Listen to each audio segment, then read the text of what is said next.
Welcome back to my channel. In this video, we are going to learn how to address the formulas for your PMP exam in under 10 minutes. I will be taking through the formulas from project integration management, schedule management, cost management, and communication management. First, let us see the formulas for project selection, that is from project integration management. The first one is present value. It is the value today of future cash flows. That is PV equal to FV divided by 1 plus RN. FV is the future value of the investment which you are going to do it, and R is the interest rate, and N is the number of time period. I will give you an example for this. If you're going for a process improvement project and you are expecting a return of $3 million, so what is the present value you have to calculate based on the formula given. For example, if you are going to invest $1 million for the future value of 3 million, so that will give you the present value. If you calculate with future value of 3 million plus divided by 1 plus Rn, means R is the interest rate which you're going to spend and the number of years you will be able to get the returns. So together you calculate, you will get the present value. Coming to net present value, the project with positive and greater net present value is always better. You can expect some questions in the final examination on NPV or IRR. Coming to IRR, project with greater IRR value is always better. In the exam questions, they will give two values, IRR values. From that, you have to choose the best investment to be selected. So you have to always choose for the higher values. Coming to the payback period, it is nothing but the number of time periods it takes to recover your investment in the project before you start accumulating profit. If suppose you're going for 5 million of investment and you are expecting a return of 20 million and you will be achieving the profit in the first year itself, then your payback period is 1 year. Coming to the benefit cost ratio, it compares the benefits to the cost of different options. It could be like between the projects or between the options of the projects itself. Project with greater benefit cost ratio value is always better. These are the critical terminology and formulas for the project selection. Probably you can expect some questions in the final exams. Next, we'll go earned value analysis. Most of the formulas you are going to see is from earned value management. I will explain a few terminologies and formulas which are critical for your final exam. PV. PV is the percentage complete of where the project should be. Before we start any project, we will budget and schedule, and that will help to calculate the PV. I will explain after completing the EV. EV is the earned value. It is nothing but the percentage complete of work into budget at completion. What is the value of work you actually accomplish? That is the earned value. For example, if you are working on a project to construct a boundary wall for a housing society, so the total budget, if you have around 4 million, and the total duration of the project, just for sake, like it is 4 days, and each side you have allotted a budget of 1 million, and the total cost is around 4 million, right? You are at the end of third day and your PV should be 3 million and your work completion should be 75%. In your exam question, they will ask you the work, they've completed the work of 60%, and from that you have to calculate the earned value. You will calculate the earn value with the percentage of work complete, that is 60%, into budget at completion. You have budget at completion of 4 million. That means you have completed the value worth of 2.4 million instead of 3 million. So that means you are behind the schedule.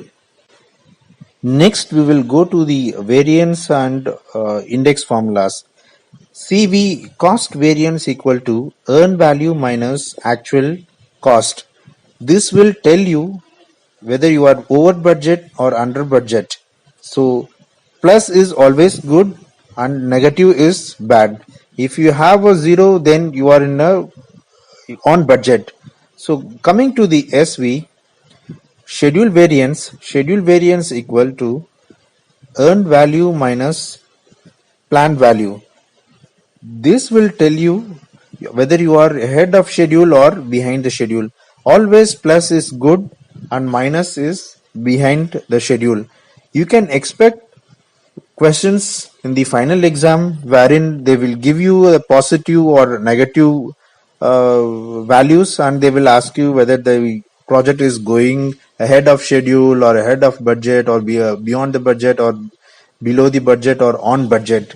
So if you have to practice many questions, then you will understand how to answer to this variance formulas. So coming to the performance index, cost performance index is equal to earn value divided by actual cost. If you see the CV cost variance, you are subtracting, but in the cost performance index, you will be dividing the actual cost with the earn value. This formula is used when you have to compare with many projects where CV won't be useful for apple to apple comparison. So this ratio will give a clear picture how the project is going upon. Basically, this CPI will give you the dollars worth of work you have on your $1 spent, whether the funds you are being used efficiently or not. This CPI answer will give you. Always greater than 1 is good and below 1 is bad. And coming to the SPI, Schedule Performance Index, this will tell you ahead of schedule or behind the schedule. Always greater than 1 is good and less than 1 is bad. Tips for variance and index. Like whenever you have a variance, you have to subtract, and whenever there is a index, you have to divide. The next slide, we will see four more formulas of earn value analysis. Coming to the earn value analysis second part, it's BAC, budget at completion, is nothing but how much did we get for the total project effort. That is the allotted budget for the project. Probably you could say 2 million to complete the project. That is your budget at completion. I will show you the graph in the next slide for your better understanding. Coming to the estimate at completion, EAC, the equation is budget at completion divided by cost performance index. The cost performance index, which we have shown in the previous slide. This is nothing but what do we currently expect the total project cost. This is kind of forecast. Probably if your cost performance index is 0.8, and then your cost for the total project will be 20% more than your calculation. So that is what we are going to arrive with the estimate at completion. This estimate at completion has four more formulas. I will take you through the separately in the next slide. This BAC divided by CPI is with the actual current index we have taken. If suppose your CPI is 0.8 and you expect the same 0.8 will be taken as the forecasted model, then this formula will be used. in your exam question also it will be mentioned, the same CPI will be considered and do the calculation of EAC. Then you have to use the formula BAC divided by CPI. Coming to estimate to complete ETC, ETC is equal to EAC minus AC. So from this point on, how much more do we expect it to cost to finish the project? This is also a forecast. In this graph, you can see the points like BAC your actual budget, your plan, and then EAC is there and ETC is there. ETC is nothing but you are at a point or maybe probably 50% of your work completion. From that point, how much you have to, your cost will be added to the project. That graph is the ETC. Coming to variance at completion, VAC equal to budget at completion minus estimate at completion. So it is as of today, how much over or under budget do we expect to be at the end of the project? If your cost performance index is above 1, then your project, you can complete your project within your budget. So if your CPI is less than 1, if it is 0.8, then the variance will clearly tell you from the formula BAC minus EAC. I hope this graphs given you a clear picture of how the CPI and then the EAC, ETC, BAC works. As I told you, I will take you the forecasting EAC in the next slide. I will now explain the forecasting EAC with different scenarios. Scenario Assumption 1. EAC forecast for ETC work performed at the present CPI. As I told you in my previous slide, if you are proceeding with the CPI of 0.8, then the formula should be like BAC divided by cost performance index, which is 0.8. Coming to the assumption number 2, EAC forecast for ETC work performed at the budgeted rate. If you are budgeted for 4 million and your current CPI is 0.8, but you still have to keep the same budget, then your formula should be like AC plus BAC minus EV.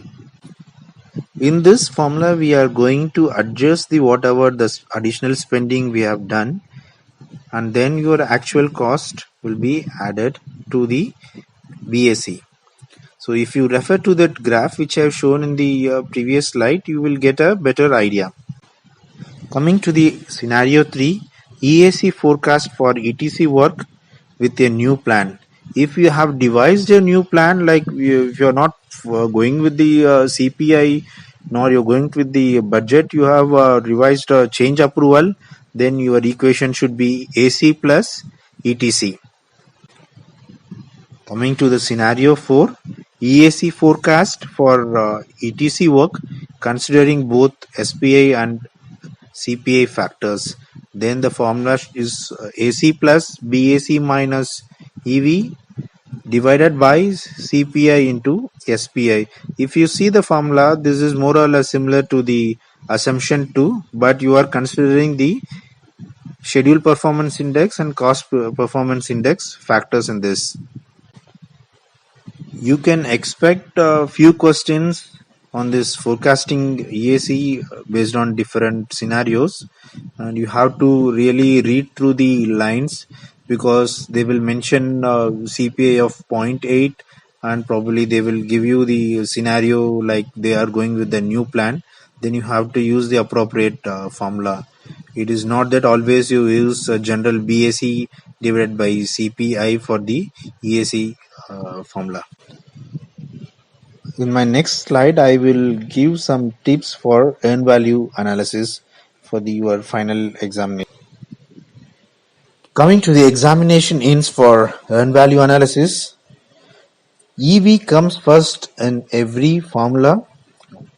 If it is variance, the formula is EV minus something. If it is index, EV divided by something. It depends on your cost or schedule which you are going to take.